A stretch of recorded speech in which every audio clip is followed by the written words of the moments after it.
ভোরের কুয়াশার মধ্যে যখন সূর্যের প্রথম আলো ধীরে ধীরে বিস্তৃত হয়, তখন আমাদের জাতীয় পতাকা ত্রিবর্ণ রঙে উজ্জ্বল হয়ে ওঠে।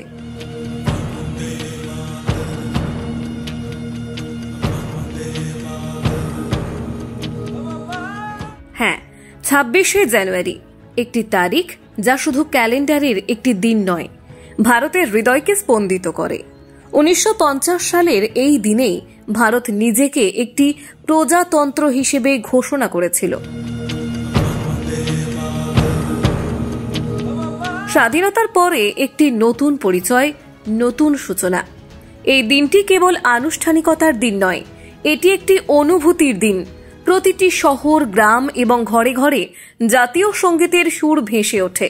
সেই সুর যেন আমাদের অতীতের সংগ্রামের কথা শোনায়, আমাদের গৌরবময় বর্তমানের কথা বলে এবং ভবিষ্যতের প্রতি আশা জাগায়। দিল্লির রাজপথে অনুষ্ঠিত কুচকাওয়াজ যেন এক জীবন্ত কাব্য।